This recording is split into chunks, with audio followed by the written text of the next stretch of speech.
안녕하십니까. 대한민국 가슴 뛰는 젊은이 이동진입니다. 지난 시간에 나는 내 삶의 주인인가라는 주제를 가지고 일부를 했었는데요. 이제 이어서 제 삶의 두 번째 시작점, 바로 군대를 전역하고 나서부터 이야기를 하도록 하겠습니다. 제가 군대에 있을 때 적었던 버킷리스트인데 제가 살면서 절대 할 수 없는 것들만 50여 가지를 적었습니다. 근데 결과적으로 얘기했을 때 제가 3년 동안 그 50개 중 거의 3분의 1을 다 했어요. 그중 첫 번째가 저는 히말라야였는데 군대 병장 때 사회에서 히말라야 원정대를 뽑는다라고 얘기하더라고요. 그 대한산악연맹에서 전액을 지원해 줍니다. 제가 지원을 했는데 합격을 한 거예요. 근데 이제 3차 면접을 봐야 되는데 그럼 휴가를 나가야 됩니다. 저는 군대가 포항에 있었고 휴가는 보통 3, 4개월에 한 번밖에 없어요. 근데 면접을 보려면 한 달에 4번은 휴가를 서울까지 가야 돼요. 주말마다. 불가능한데 제가 선배 친구들한테 물어보니까 어떻게 하냐. 야, 이건 어렵겠다. 포기해라. 왜냐면 군대니까 불가능하다고 했어요. 근데 한번 생각해보니까 내가 면접을 볼 수 있는 방법은 휴가를 가는 건데 휴가를 갈 수 있게 하는 방법은 휴가를 보내주는 사람 찾아가는 거예요. 중대하면 찾아갔어요. 히말라야 가고 싶다고. 대단하대요. 그래서 대장님한테 그 보고서를 올렸어요. 대장님이 저를 불렀는데 갔어요. 처음으로 대장실 들어갔는데 야, 네가 히말라야 가고 싶다고 얘기하시는 거예요. 제가 병장이 이제 전역이 얼마 안 남았는데 히말라야 꼭 가고 싶은데 2차까지 합격했다. 한 달 휴가가 4번 필요한데 꼭 가고 싶습니다라고 하니까 그분이 전화를 했어요. 중대한테. 야, 이동진 해병 원하는 대로 휴가 보내줘. 끝났어요. 그게 끝이었어요.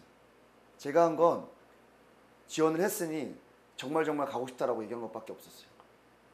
근데 물론 그 대장님 이런 말씀 하셨습니다. 제가 나가는 그 길목에서 문을 열고 나가는데 나랑 약속 하나 하죠. 그래서 제가 무조건 다 하겠다고 했습니다. 그게 뭐냐면 나도 너가 원하는 걸 들어주니까 너도 내가 원하는 걸 들어달래요. 만약에 네가 히말라야 선발이 안 되면 나랑 6개월 더 근무하죠. 그래서 제가 목숨을 걸고 면접을 봤습니다.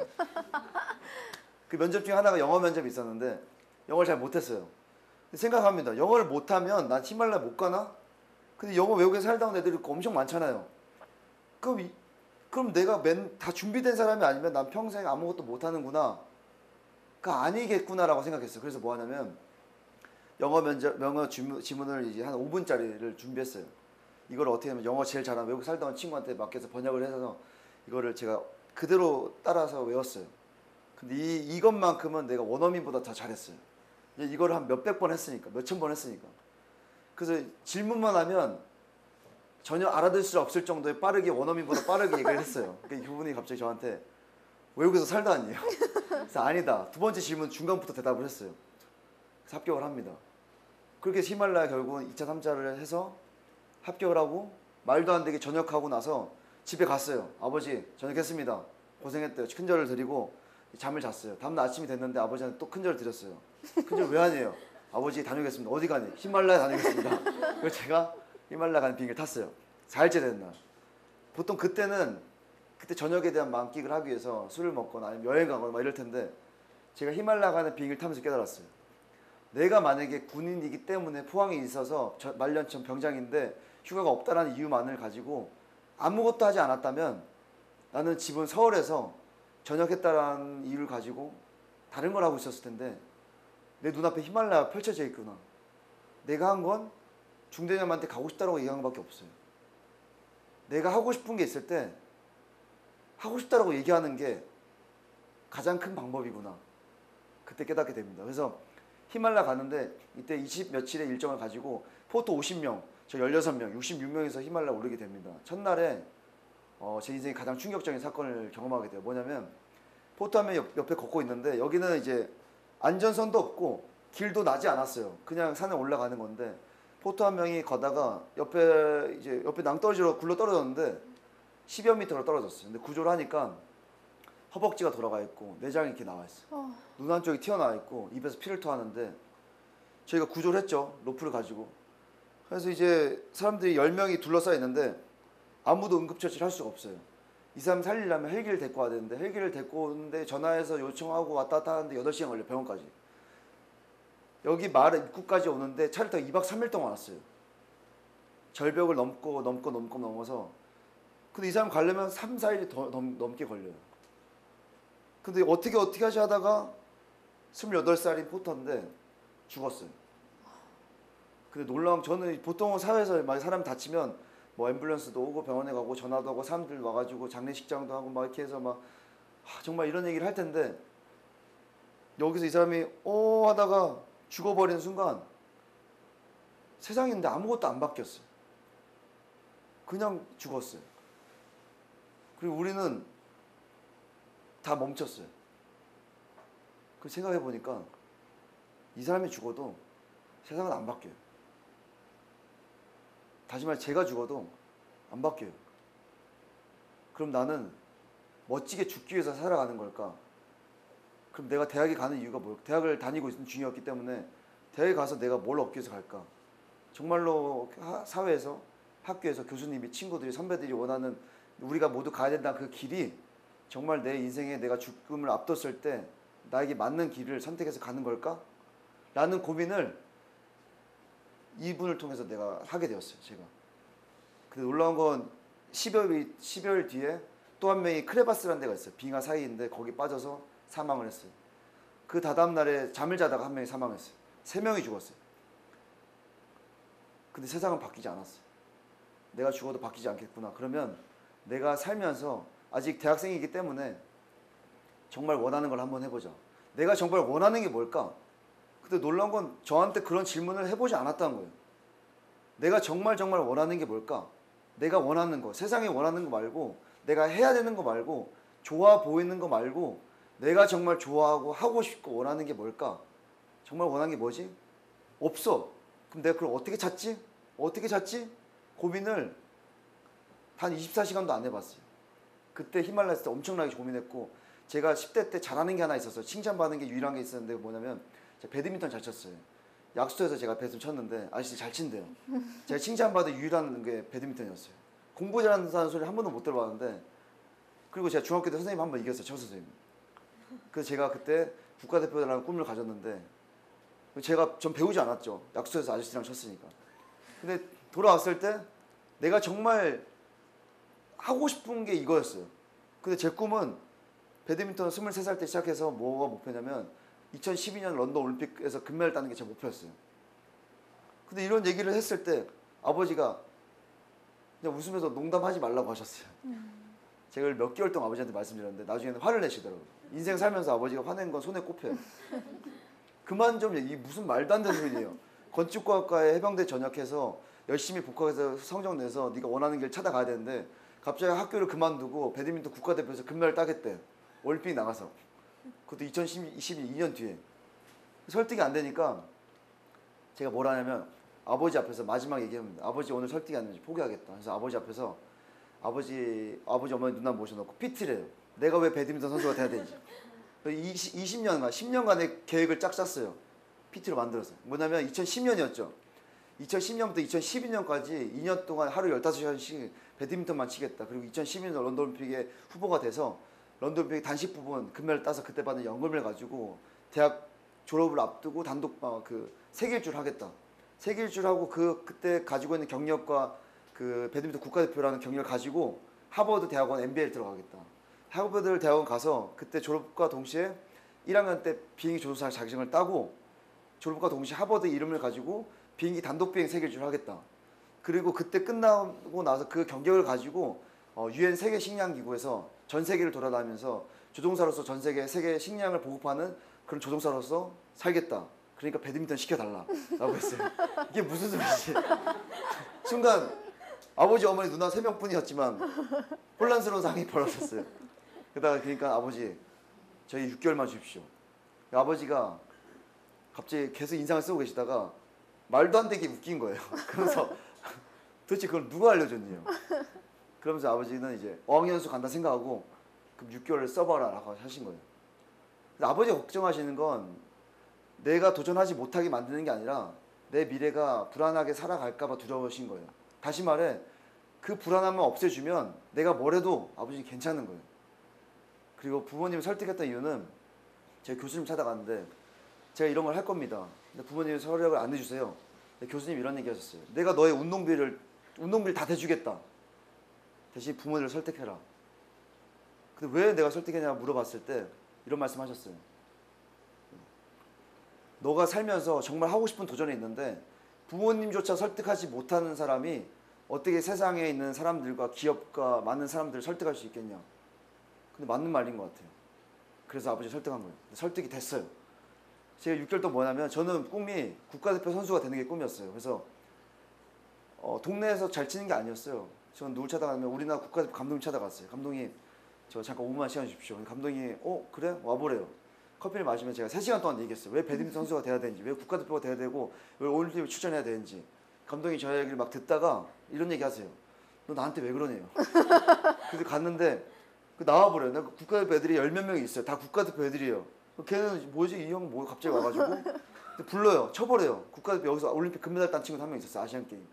쳤는데 당연히 못 치죠. 근데 저는 열심히 쳤어요. 아 됐다 라고 생각했는데 감독님 불러보시더니 너는 배드민턴을 제대로 잡는 방법도 모른대요. 그러면 저는 배워본 적이 없었어요. 살면서. 단지 저는 하고 싶었어요. 근데 제 앞에 벌어지는 건 국가대표 감독님이 저한테 뭐라고 하고 있고 애들이 다 저를 보고 있어요. 순간 내가 여기서 뭐 하고 있는 거지? 내가 여기까지 어떻게 왔지? 이분이 뭐라고 하셨냐면 30년 동안 배드민턴 국가를 키웠는데 너 같은 또래는 처음 본대요. 너 내일부터 운동하러 나오래요. 감독님 옆에 우리나라 국가대표 감독님이 코치님 계셨어요. 테니스 코치님이신데 이동수 코치님이라고 계세요. MBC 해설위원이시고 올림픽에서 금메달, 은메달 4번 따시고 근데 이렇게 말씀하세요.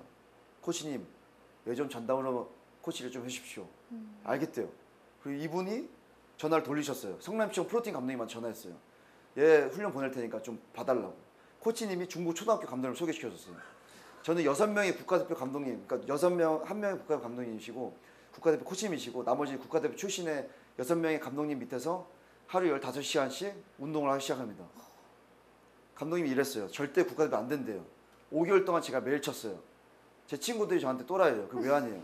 교수님이 더 이상 찾아오지 말래요. 근데 놀라운 건 내가 정말 하고 싶은 걸 하는데 왜 이렇게 반대를 하지? 안 된다라고 자꾸 얘기해요. 왜? 왜?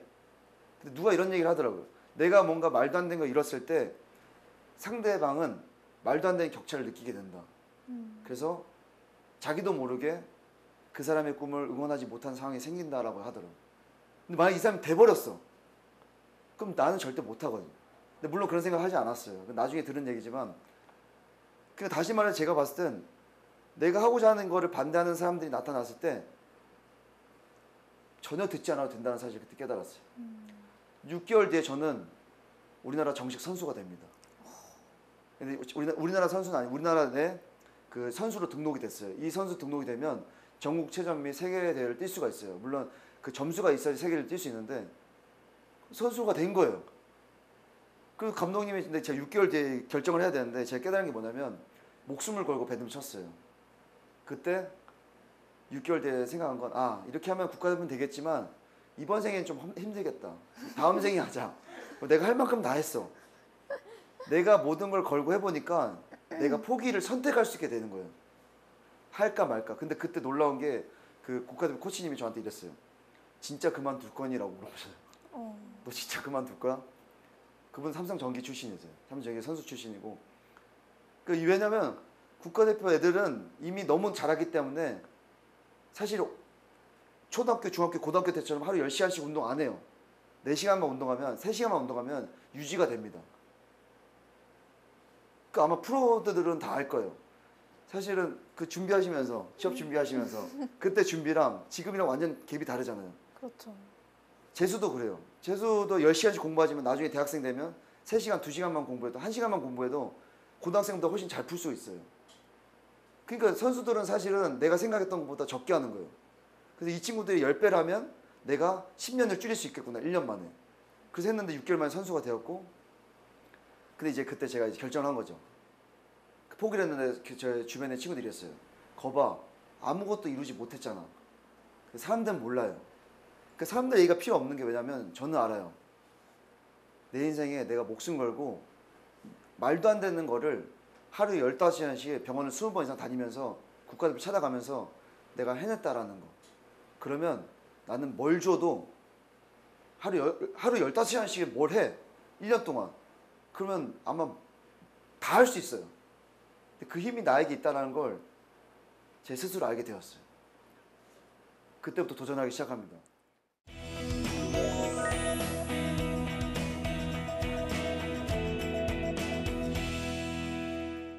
제가 이 사진 한 장 봤어요. 이게 브라질 아마존 정글 마라톤 사진인데 여기서 6박 7일 동안 220km 때 실제 280km인데 참가비가 350만 원, 체류비가 1000만 원이 들어요. 저는 50만 원밖에 없었어요. 제가 해야 될 건 뭐냐면 돈이 있네 없네 어떻게 하지가 아니라 아마존 대회를 지금 갈래 10년 뒤에 갈래를 결정하는 거예요. 그래서 저는 지금 가는 게 좋다고 생각 지금 결정했어요. 그럼 지금부터 돈을 벌기 시작하면 됩니다. 카페에서 아르바이트 2번 정말 하루 아침 새벽부터 밤 늦게까지 하면 250만 원 벌어요. 하나 하면 100에서 150만 원 법니다. 그러면 한 1년이면 얼마 버냐면 250만 원 벌었을 때 3천만 원 벌어요. 3천만 원. 3천만 원이면 세계 일주를 2년 동안 할 수 있는 돈이에요.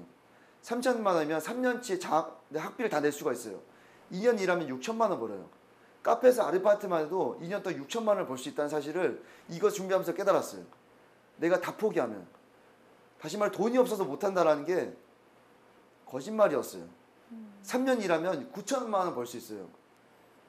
그냥 아르바이트만 해서. 대신에 못 견디는 거죠. 내가 그 일만 하는 거에 대해서. 그리고 다른 사람이 어떻게 생각하는지에 대해서. 4년 일하면 1억 2천만 원 이상 벌입니다. 그거면 사업할 수 있는 자본금을 마련할 수 있어요. 집에 돈이 없으면 2년 동안 아르바이트 하면 4년치 학비를 다 벌 수가 있어요. 생활비까지. 근데 학교 다니면서 아르바이트 또 해. 근데 거기다 장학금까지 받아. 졸업 동시에 나에게 가지고 있는 돈이 1억이 넘어요. 아무도 그렇게 하지 못하죠.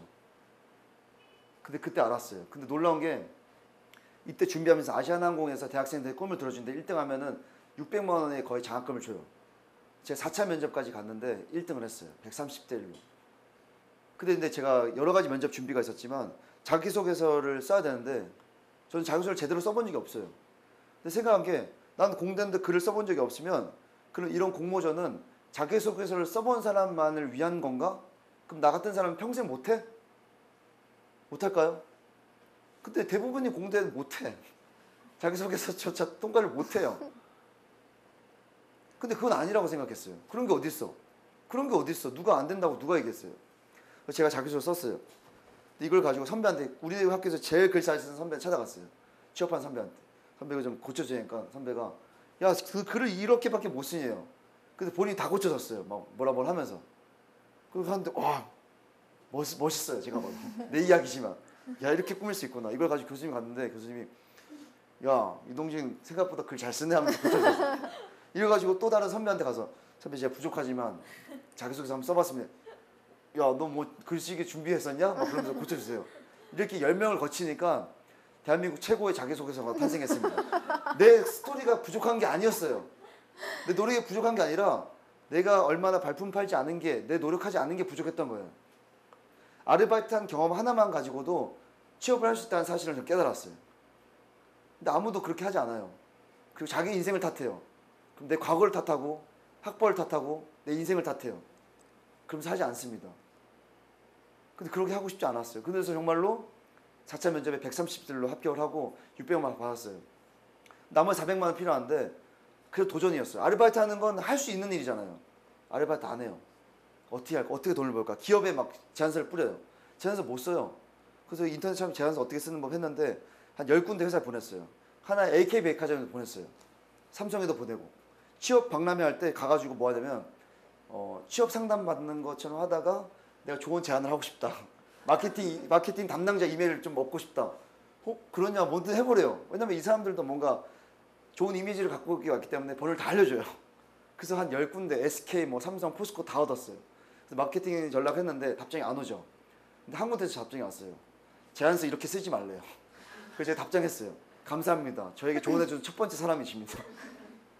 그리고 했는데 제가 저희 학교 모교에서 총 동문회 제안서를 보냈어요. 근데 동문회 이런 얘기 했습니다. 동문회한테 이렇게 제안서 보낸 거 처음이래요. 그래서 아시아 최연소로 달린다고 하니까 400만 원 지원해줬어요. 그 1000만 원 3개월 마련합니다. 제 아버지 놀라셨어요. 그때 이 아마존을 가게 되었어요. 근데 훈련으로 제가 뭐가 필요하냐면 이제 280km 뛰어야 되니까 거기 걸맞는 훈련이 필요하다. 그러다가 울진부터 독도까지 수영을 건넌대요. 조련 씨가 하던 그 선생님이 하시던 게 비슷한 거잖아요. 근데 그때 가지고 있는 그물망을 가지고 온대요. 제가 100m 테스트인데 100m 합격했어요. 울진 앞바다 갔는데 제가 깨달았어요. 아 내가 여기서 오늘 200m 하다가 빠져 죽거나 집에 가겠구나. 둘 중에 하나라. 근데 이제 선수들이 30명 있었고 교관님 있었는데 교관님이 알고 보니까 이걸 왜 했냐면 우리나라 북파 공정 요원 출신들이에요. 수영으로 북한에 가는 부대의 교관님들이었어요. 이분들이 훈련으로 뭐 하냐면 80년대부터 여기서 울진에서 독도까지 수영을 맨날 하셨어요. 근데 이거를 약간 일본이 자꾸 독도에 대한 문제를 일으키니까 거기다 일침을 가자해서 MBC랑 같이 프로젝트 했는데 테스트 100m 보고 첫날 훈련으로 뭐라고 하셨냐면 첫날이니까 여러분 가볍게 하세요. 오늘 2km만 합시다 하면서 딱 보는데 부표가 안 보여 끝에. 제가 들어가면서 물어봤습니다. 교관님한테. 교관님 제가 수영을 200m 이렇게까지 해본 적이 없어요. 그러니까 괜찮대 일단 들어가래요. 근데 제가 바다에 들어가고 나서 깨달았어요. 바다 수영 할 줄 아세요? 바다 수영 할 수 있어요? 바다 들어가 수영한다 생각하면 어때요? 할 수 있을 것 같아요? 무서울 것 같아요? 무서울 것 같아요? 바다 수영 잘하세요? 아니요. 한 2km 정도 수영할 수 있겠어요? 근데 땅의 끝이 안 보여. 무서울 것 같아요? 슈트를 입고 오리발 끼고 바다에 들어가는 순간 깨달았어요. 빠지고 싶어도 안 빠져요. 슈트가 떠요. 바닷물 동해 바다는 더 잘 떠요. 근데 체력이 있으니까 팔이랑 다리만 저으면 앞으로 가요. 그냥 꼴찌로 들어왔어요. 밤마다 제 옆에 국가대표 누나들 있고 형도 있고 그거의 최강자 그리고 옆에 북파공정여고 출신의 교관님이 계세요. 밤마다 배웠어요. 알려달라고. 4일 만에 호흡이 튀었어요. 체력이 있으니까 매일같이 뛰었어요. 하니까 근데 내가 너무 죽을 것 같이 무서운데 옆에 사람들이 웃으면서 수영을 다 해요. 나 빼고 다 잘해. 제가 재수할 때 제일 멋있었던 글귀가 뭐냐면 독수리가 되고 싶으면 독수리와 함께 날아라는 얘기가 있어요. 그러면 나도 모르게 독수리가 돼버려요. 여러분이 이 자리에 온 순간 이미 여러분은 어마어마하게 성장할 수밖에 없어요. 그 성장하려고 한 사람들끼리 모였기 때문이에요. 이제는 원치 않아도 성장할 수밖에 없을 거예요. 그렇죠? 네. 맞는 것 같아요? 정말 사실이에요. 그 재수할 때 정말 열심히 하다 보니까 그 무리들 정말 다 좋은 대학교 갔어요. 여기 무리 다 독수리예요. 저만 참새인데 독수리랑 있다 보니까 수영하는 법 배웠어요. 훈련 끝났어요. 울진 독도가 240km 수영하는데 앞에 수영하는데 새벽 5시에 해가 이렇게 떠요.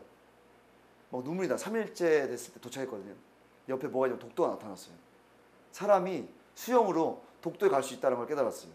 그럼 더 못하는 게 있을까? 아마존에 갔어요. 280km 뛰는데 567 차나 살이 105km를 뛰어요. 뛰고 있는데 옆에 막 재규가 같이 뛰고 있어요.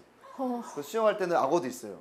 발톱이 8개 빠지고 물집이 20개 터졌는데 이때 제가 아마존 간다 해서 사람들이 저한테 이랬어요. 아마존 가면 죽는데요. 제가 물어봤어요. 아마존 가보셨냐? 안 가봤지만 안 돼요. 어떻게 하냐? 아마존의 눈물이라는 다큐멘터리 봤대요. 거기 가면 굉장히 위험하대요. 가면 안 된대요. 근데 가라고 한 사람이 한 명 계셨어요. 아마존 갔다 온 사람이었어요. 선수로. 대나온 기장님이신데 그분이 이랬어요. 난 2번 다시 안 갈 건데 한 번 가보래요. 그래서 이것도 궁금했어요. 안 가봤잖아. 놀라운 게 뭐냐면 가니까 미국의 미스 USA 출신의 미국 플로리다에서 가장 예쁜 여자분 취미가 마라톤이에요. 왔어요. 울면서 뛰어요. 5.16 날에 그날 하루 포기했는데 결국 완주했어요. 하루 탈락했지만. 우리나라는 6명밖에 안 뛰었어요. 지금까지. 아무도 안 갔는데 알아요. 아마존이 위험하다라고. 거기 미국에 있는 사람들은 위험하고 안 위험하고 중요하지 않아요. 내가 아마존에서 그 대회를 참여하는 게 중요한 거예요. 실패하면 내년에 또 오면 돼요. 근데 우리는 실패하면 안 돼. 누가 실패하지 말라고 했지? 중요한 건 내가 이걸 왜 나간지가 중요하다는 걸 깨달았어요. 그 다음에 제가 학교 휴학했으니까 3개월 동안 독도 수영 아마존 해봤자 한 달 지나요. 2달 동안 학교 휴학했는데 너무너무 아깝잖아요. 뭐라고 고민하다가 제가 그때 1,000만 원 쓰고 남은 게 100만 원이었어요.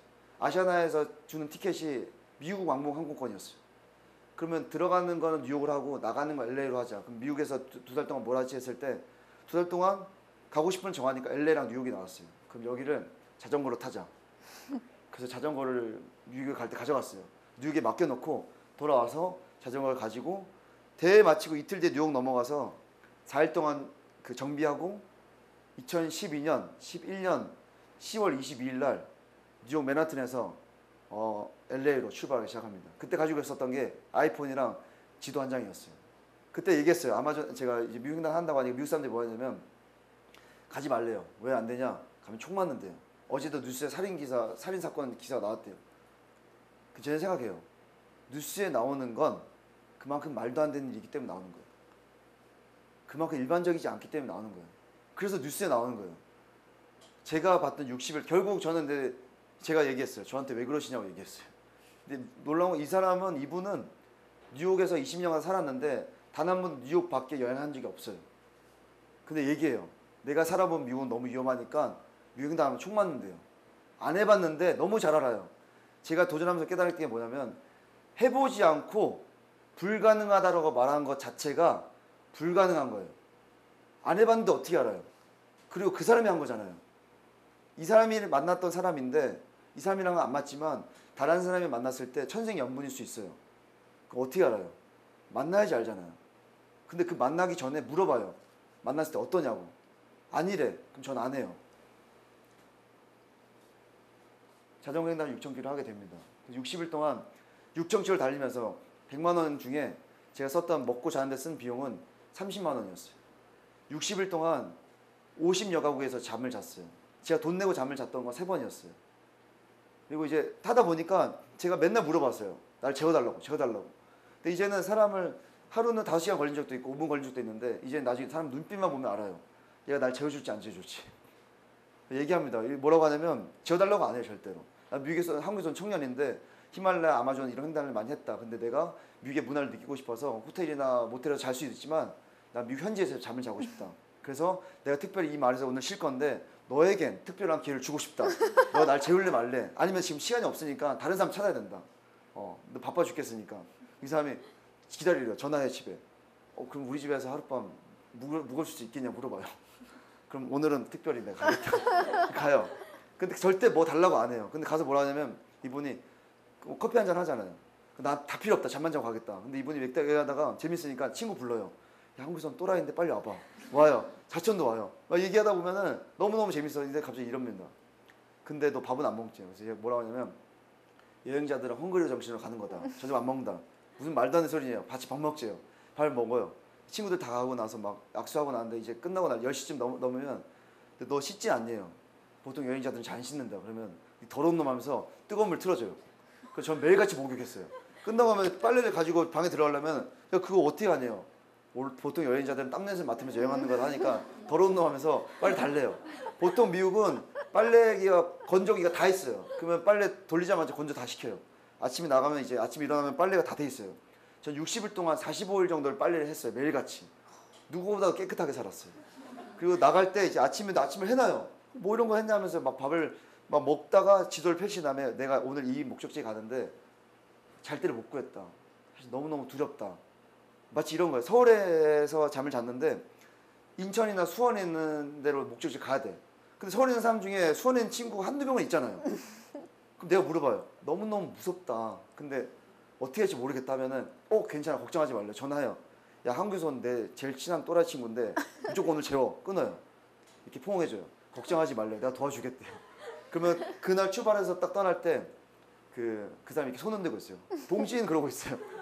그날부터 저는 매일같이 저를 기다리는 사람이 있었어요. 심지어 사촌의 사촌. 어떤 사람은 제가 저랑 나이 똑같은 미국인 아들이 있었던 거예요. 그 미국 사람인데 내가 너의 엄마다. 미국인 엄마다 라고 하면서 무조건 나한테 전화해. 이분이 7일 동안 제가 잠자코 구해줬어요. 어떤 분은 우리 집에 잘 데가 없대요. 방이 없어도 미안하대요. 그러면서 나중에 나와서 뭐라고 하냐면 차를 끌고 나오세요. 따라오래요. 그 호텔이나 모텔에 돈을 내요. 미안하다. 내가 너를 밥을 대접 못하겠다. 미안하면서 그 호텔을 묵어주고 돈 계산하고 가세요. 그런 사람도 있었어요. 여기 뭐냐면 아나운서 분을 만났어요. 길 가다가. 근데 제가 딱 사람 보면 아니까 이 사람은 착한 사람이다. 이 사람이 저한테 끝나고 밥을 사주겠대요. 제가 이제 이틀 뒤면 LA 도착이라고 하니 고생했대요. 근데 여기 어디면 라과나 비치라는 곳인데 여기에 리치 칼튼 호텔이에요. 근데 이분이 여기 이제 단골이신 것 같았는데 알고 보니까 이분은 미국 캘리포니아의 TV 아나운서예요. 건축회사 사장님이시고 패션 모델도 했었고 이제 패션 위크를 운영하기도 해요. 지금도 연락하고 있는데 이분이 축하한대요. 나를 만난 지 3시간도 안 됐는데. 그래서 여기서 먹고 싶은 거 다 시키래요. 그래서 제가 먹고 싶은 거 다 시켰어요. 그래서 저는 60일 동안 먹고 싶은 거, 하고 싶은 거, 놀고 싶은 거 다 타고 비행장에 가서 비행기 태워달라고 했어요. 그래서 비행기 태워주겠대요. 요트 타고 싶어서 요트 타고 싶다고 했어요. 제가 이런 얘기를 미국 사람들한테 뭐라고 하냐면 불가능하대요. 가만히 생각해 보니까 왜 불가능하다고 생각해 보니까 하나가 있었어요. 이 사람은 미국에서 50년 살았는데 단 한 번도 비행장에 가서 비행기를 태워달라고 말한 적이 단 한 번도 없어요. 근데 난 미국 사람 잘 알기 때문에 그건 불가능하다고 얘기해줘요 저한테. 거짓말하지 말래요. 내가 했는데 뭐라고 했냐면 제가 7군데 비행장 갔는데 6군데 쫓겨났어요. 안 된대요. 마지막 비행장에 갔을 때 대표님 만나고 싶다. 나 모험하는 우리 프로젝트 대표다. 물론 저 혼자밖에 없지만 대표이자 제가 선수다. 대표님 오시래요. 그때 24살 청년이었죠. 근데 이분이 이제 하여튼 얘기하더니 비행기를 타고 싶다. 경험하고 싶다 하니까 그러면 돈을 내면 된대요. 제가 얘기했어요. 나 미국 횡단하는 무전 횡단하는 청년인데 돈은 없지만 경험하고 싶다. 딱 얘기했어요. 그러니까 이분이 그래? 그러면 경험해보자 하면서 좋은 사람 불러요. 그러면서 이제 비행기를 딱 신호 걸어놓고 저한테 얘기를 합니다. 악수를 해요. 제가 그때 크리스마스가 얼마 안 남았는데 메리 크리스마스 그래요. 저도 메리 크리스마스 했죠. 그러니까 미국 횡단 기념 크리스마스 선물로 비행기 태워주겠대요. 신나게 타고 오래요. 그래서 비행기 탔어요. 그렇게 요트도 타고 60억짜리 집에 잔 적도 있어요. 물론 노숙자들이랑 같이 잔 적도 있고요. 나중에 제가 이 정글 마라톤 갈 때 MBC에다가 제안서를 보냈어요. 사실 MBC, SBS, KBS 다 보냈는데 MBC 전화가 왔어요. 와보래요. 왔는데 너무너무 좋대요. 이 PD님이 삼성이나 KTI 직접 스폰을 받아서 프로그램 만들겠다고 결정했는데 사장님이 시간이 얼마 없으니까 안 된대요. 그래서 제가 찍어오래요. 그래서 제가 카메라를 용산 가서 샀어요. 제가 뛰면서 찍었어요. 옆에 있는 친구가 너 뭐하니? 힘들어 죽겠는데. 그 영상을 만들었는데 제가 2010년도 군대 있을 때 CF 모델 하고 싶다고 했잖아요. 이제 이 영상을 갖고 MBC 갔는데 그 큰 높은 PD님인데 밑에 다른 프로 PD님 3분을 데리고 오셨어요. 자 누가 틀래 그러는 거예요. 제 영상 보더니 야 잘 찍었대요.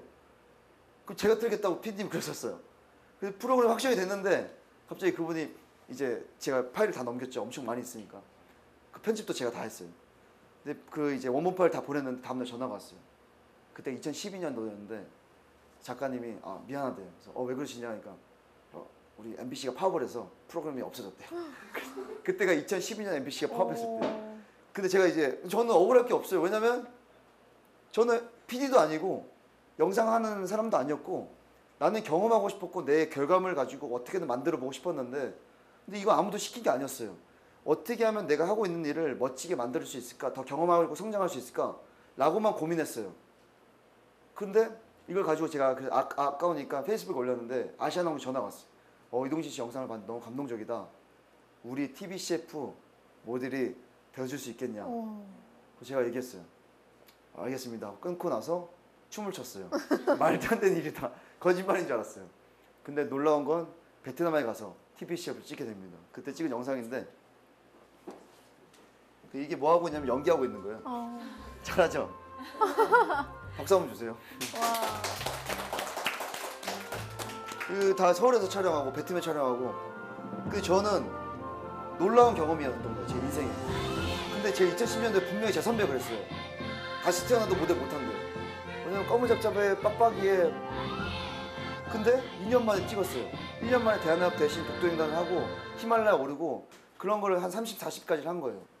그리고 1년 뒤에 또 전화 왔어요. 아시아나항공인데 이동진 씨 한번 또 해볼 생각 있네요. 그래서 좋다. 근데 이제 지명 광고였어요. A380이라는 비행기 한국에 들어오는데 런칭할 때 이제 모델을 트래블 클래스 모델 하는 거예요. 그래서 제가 알겠다 했는데 집에 티켓이 왔어요. 미국 텍사스 가는 비행기 티켓. 텍사스 달라스 가는데 저랑 3명의 모델이 미국 현지 모델이랑 같이 조인해서 현지 현장에서 촬영하는 거예요. 그 전 세계에서 가장 유명한 작가가 분이 오셔서 촬영하는데 찍었어요. 근데 이 친구가 저보다 어린데 저한테 물어봤어요. 너 여기서 이렇게 준비하면서 모델을 많이 했냐 해서 나 모델 아니다. 나 이거 여러 가지 하다 보니까 이렇게 됐다. 그래서 얘가 그러냐 하면서 촬영 딱 들어갔는데 막상 촬영 들어가니까 제가 얘보다 더 잘했어요. 얘가 분명히 아까 못한다 했는데 이게 더 얘가 놀래서 약간 당황했어요. 근데 감독님이 끝나고 저한테 물어보셨어요. 왜 이렇게 촬영을 잘하냐. 보통 한국에서 어떤 모델을 많이 하셨냐 해서 저는 주로 항공사 위주로 많이 한다고 했죠. 왜냐면 CBF 한번 해봤으니까 한 번밖에 없지만 모델을 누가 하냐면 사진을 찍혀본 사람이 모델 하는 거예요. 모델이 돼서 사진 찍히는 게 아니라 사진을 많이 찍혀본 사람이 모델 하는 거예요. 하다 보니까 사진기 앞에서도 카메라 앞에서도 나는 아무 교육을 받아본 적이 없는데 계속 하다 보니까 나 나름대로의 그냥 그런 편안함이 생겨서 할 수 있게 되는 거예요. 왜냐면 내 인생의 마지막 기회니까 나는 여기서 망쳐도 돼. 더 솔직하게 얘기하면 내가 망쳐도 사실은 나는 책임 없고 감독님이 더 힘든 거니까 나는 열심히만 하면 돼요. 더 즐겁게 재밌게. 여기서 부끄러울 필요가 없어요. 왜냐면 또 이분은 이 작업을 계속 하는 게 아니기 때문에. 저는 정말 열심히 했어요. TV CF 찍을 때도 그 현장에서 숨소리 막 힘든 걸 내야 되는데 안 되니까 제가 그 감독님한테 여기 앞에 한 100명의 스태프들이 있어요. 죄송한데 제가 한 바퀴만 뛰고 오겠다. 그래서 산을 막 뛰었어요. 몇 바퀴를. 근데 그것 때문에 더 감독님도 좋아하시고, 아니 배우들은 그러지 않는데 왜 그렇게 하냐. 나는 연기라는 연기 못하니까 이렇게 한다. 근데 그것 때문에 거기 있는 제작 대표님이랑 아직도 선생님 하면서 이렇게 항상 선생님으로서 제가 만나 뵙고 있습니다. 근데 그렇게 되니까 또 그분이 영화 그 CF 회사를 갖고 있으니까 저한테 가끔 전화 주세요. 너 이번에 이거 한번 해볼래? 물론 해보지, 그 다음에 하지 않았지만, 그 다음에는 제가 김연아, 박태환, 손현재랑 같이 이제 그분들 선배들이고 양학선 선수랑 같이 대통령상을 받았어요. 그리고 그 다음에는 이제부터는 3년 뒤부터는 연락이 와요. MBC, SBS, KBS 같이 방송 찍고 싶다. 그래서 제가 극한의 살아남기라는 사막에서 살아남는 프로그램을 찍었어요. 그 다음에 이제는 정식으로 의류 모델도 되었어요. 그 미국에 있는 브랜드인데 저런 이런 모험가 컨셉의 사진 찍고 싶대요. 저는 이런 건 정식은 처음이죠. 근데 어차피 이건 내 마지막이니까 12시간 동안 찍었는데 제가 이랬어요. 감독님 이렇게 한번 찍어볼까 했는데 와, 잘 찍는데요. 그래서 마음대로 한번 해보시래요. 하다 보니까 어떻게 찍는지 알게 된 것 같아요. 그러다 보니까 작년에, 올해는 그 유니클로에서도 전화가 왔어요. 촬영하자고. 근데 이제 또 일정이 미뤄져서 다음에 이제 하자고 해가 됐는데, 저한테는 재밌는 경험들이, 저는 건축공학과 출신이에요. 카메라 서본 적이 없어요. 근데 내 도전이, 내가 MBC, SBS, KBS 전화해서 나 촬영해달라고 얘기했던 게 그때 당시에는 바보같이 느껴졌고 모두가 웃었지만 그게 TV CF, 다큐멘터리, 지금도 저번 주에만 해도 2개 방송에서 연락이 왔었어요. 근데 이제 제가 해보니까 이런 생각이 드는 거예요. 지금 내가 하고 있는 게 더 크고 의미가 있기 때문에 사실은 거기 욕심이 가지 않아요. 근데 만약에 내가 아무것도 안 했다면 너무너무 해보고 싶은 게 되겠죠. 그리고 이제 책도 냈어요. 1년 4개월 만에. 이제 네이버에도 나옵니다. 네이버 어떻게 나오는지 아세요? 네이버에다 글을 써요. 거기 여기 인물 검색 등록해달라고. 그럼 1주 동안 그 검증 절차를 거쳐요. 그 메일이 옵니다. 등록됐다고. 근데 이거는 대단한 게 아니라 누구나 할 수 있는 거예요. 저는 저만의 방식으로 제가 성장할 수 있는 재밌는 것들을 만들었던 것 같아요. 책 쓰고 모델하고 TV CF 나가는 건 인생을 어마어마하게 바꾸시지 않습니다. 절대로. 그냥 그건 끝이에요. 아무것도 아니에요. 그냥 책 내고 끝이. 아무도 관심 갖다 주지 않아요. 저는 책 쓰면서 내가 글 쓰는 방법에 대해서 배웠어요. 제가 한 900페이지 정도 책을 썼습니다. 책 한 권을 다 버리고 두 번째를 버리고 세 번째 책이 이 책이 나온 거예요. 그게 이제 글을 쓸 줄 알아요. 사진 찍다 보니까 인터뷰를 100번 했어요. 사진 찍을 줄 알아요. 제 나름 방식으로. 나중에는 사실 제가 강연을 하게 됐는데, 강연을 처음에 왜 했냐면 저는 사실 남들 앞에 내 얘기하는 거 너무너무 싫어하는 사람이었어요. 왜냐면 제가 미국 횡단할 때 제가 돈은 30만 원, 총 80만 원 썼지만 제가 받은 돈은 한 1000만 원 될 거예요. 호텔에서 재워주고 먹을 거 사주고 차 태워주고 비행기 태워주고 그 모든 비용을 다 하면, 근데 저 사람이 날 도와줄 이유가 없거든요. 사실은 돌아왔는데 너무 싫었어요. 너무 답답했어요. 왜냐면 내가 갚을 수 있는 방법이 없어요. 근데 그때 뭘 생각하냐면 그 사람들이 나한테 원했던 건 다시 밥을 사주는 게 아니라 내가 누군가를 다시 내가 받은 경험을 가지고 그걸 돌려주는 거다라는 생각을 했어요. 그래서 제가 제 친구랑 같이 소년원에 메일을 보냈어요. 내가 아이들에게 내 경험을 얘기해 주고 싶다. 그때 25살이었는데 그때 교수님이 이런 말 했어요. 어떤 교수님이, 네가 뭔데 소년원 애들한테 강연을 하냐요. 너가 그런 아픔이 있냐요. 순간 잘못했구나라는 생각을 했어요. 근데 생각해보니까, 근데 어쩔 수 없이 제가 약속을 했기 때문에 했죠. 하고 났는데 어떤 친구들이 저한테 이래요. 끝나고 나니까 형 한 번만 안아달래요. 나한테 처음에는 막 눈에 불이 켜던 애들이 저한테 와서 이렇게 얘기해 줘서 한 명도 없었대요. 나한테 이런 기회 준 사람은 없었대요. 너무너무 고맙대요. 그 교수님은 한 번도 소년원에 가본 적이 없으세요. 소년원에 컨택해보지도 않았고 소년원에 관심도 없으세요. 근데 얘기했어요. 네가 뭔데 소년원에 가냐고. 소년 원장 선생님은 이런 말씀하셨어요. 너무너무 고맙대요. 이렇게 개인적으로 온 건 처음이래요. 다음 달 또 갔어요. 제가 4년 동안 15번의 강연을 했습니다. 전국 소년을 다 돌았어요. 근데 저는 컨택 라인이 없어요.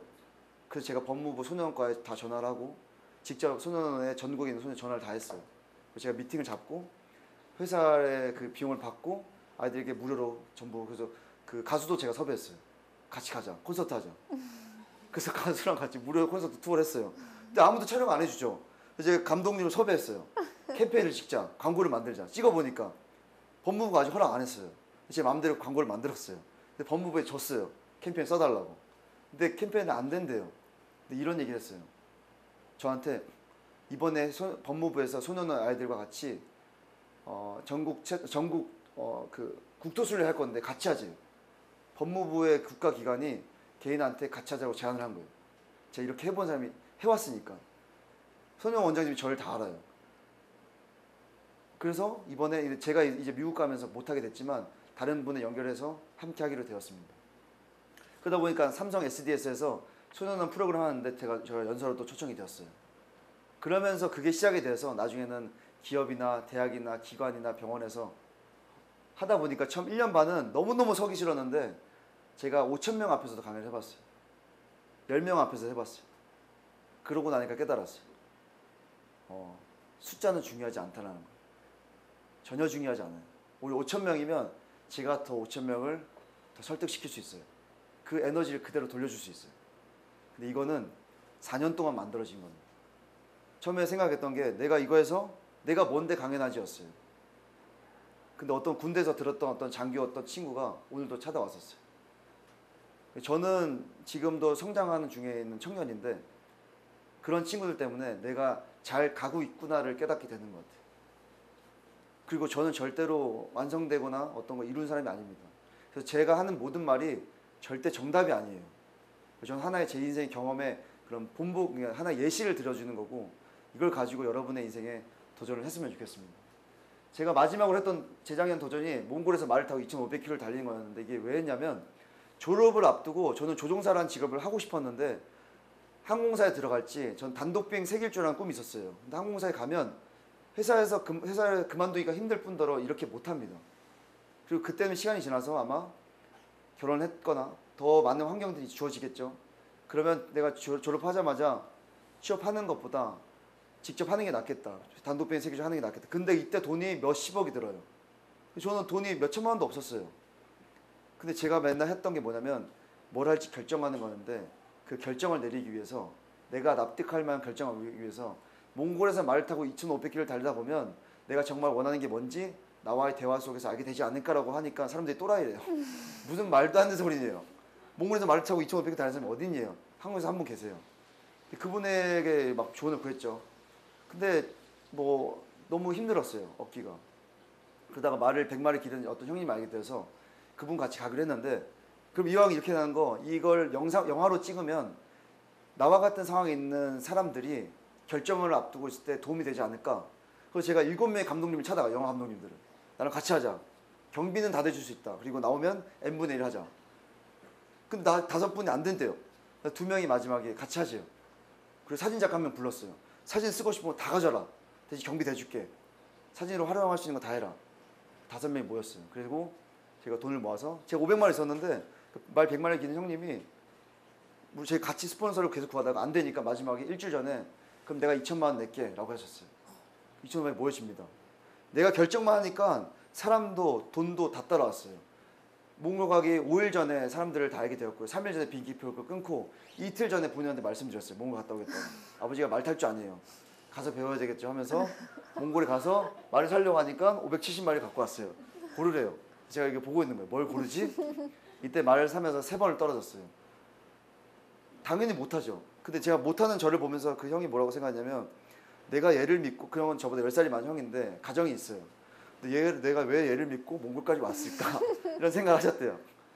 제가 떨어지면서 말을 배웠어요. 말을 떠지고 나니까 2개 중 하나예요. 다치거나 그것 때문에 더 다시 타거나. 근데 타다 보면 60일 타다 보니까 10일 만에 양을 몰게 되고 20일 막 말에서 춤을 춰요. 40일쯤 되니까 손을 놓고 달립니다. 나중에는 10마리, 20마리도 끌고 달릴 수가 있어요. 나중에 안장도 없이 타요. 그때 뭘 깨달았냐면 결국 시작하면 성장할 수밖에 없다는 걸 깨달았어요. 시작하면 무조건 성장해요. 근데 우린 물어봐요. 시작하기 앞서서 내가 성장할 수 있을까 없을까를 물어봐요. 그걸 해보지 않은 사람에게. 그걸 결정 내립니다. 어렵겠구나. 중요한 건 본질적으로 내가 이걸 정말 하고 싶은 이유예요. 내가 때려 죽어도 난 이걸 해야 되겠다는 게 있으면 10년이 걸려도 그거 합니다. 근데 그게 아니면 물어봐요.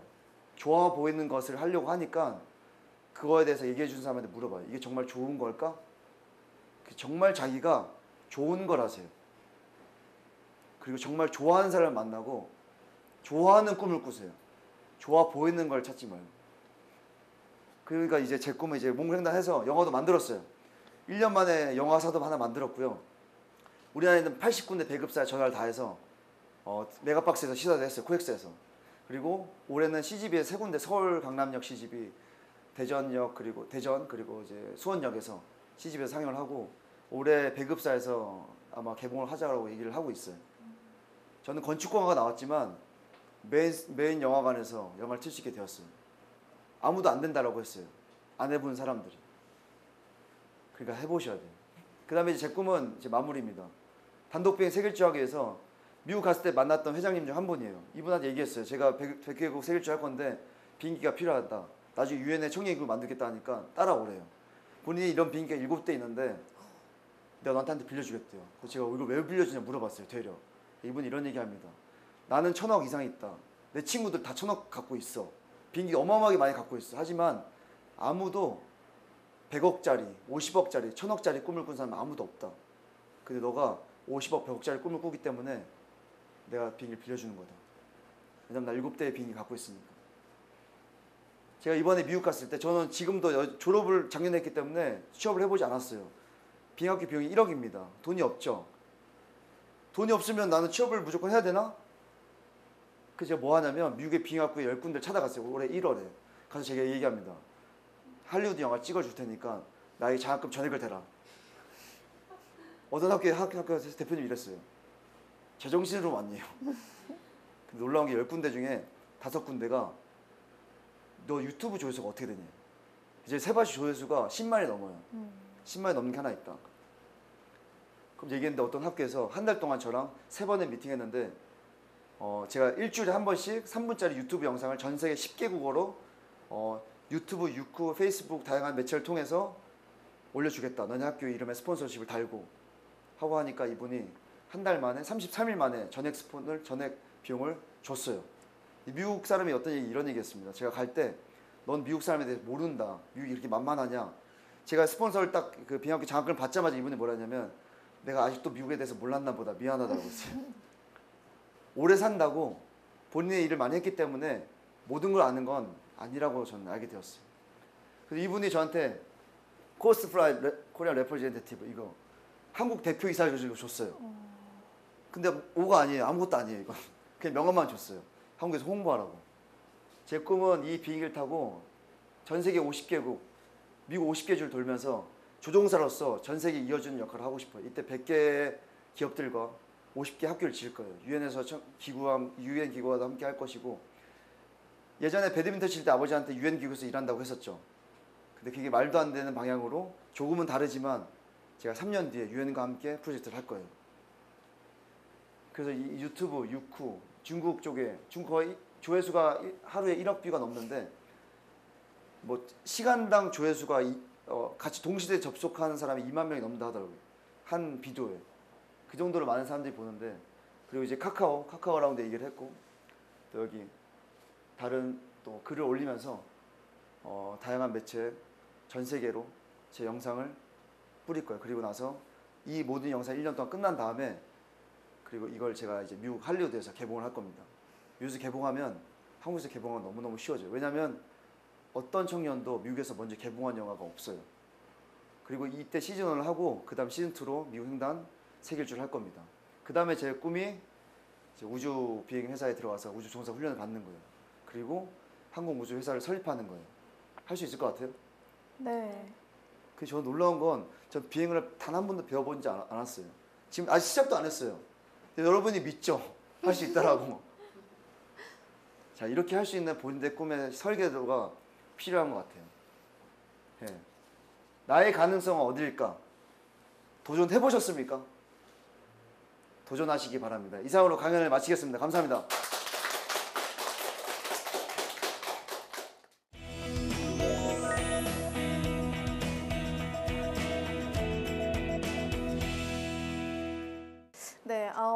아직 꿈을 다 이루시진 않았지만 왠지 나중에 정말 유엔에서 활동하고 계실 것 같은 그런 생각이 들어요. 여러분 지금 우리 굉장히 유명한 분과 함께하고 있다는 생각이 들지 않으세요? 벌써부터? 감사합니다. 네, 오늘 마지막으로 이제 공식 질문을 드려야 되는데요. 네. 청년들에게 마지막으로 한마디 남겨주고 싶으시다면 어떤 말 전하고 싶으세요?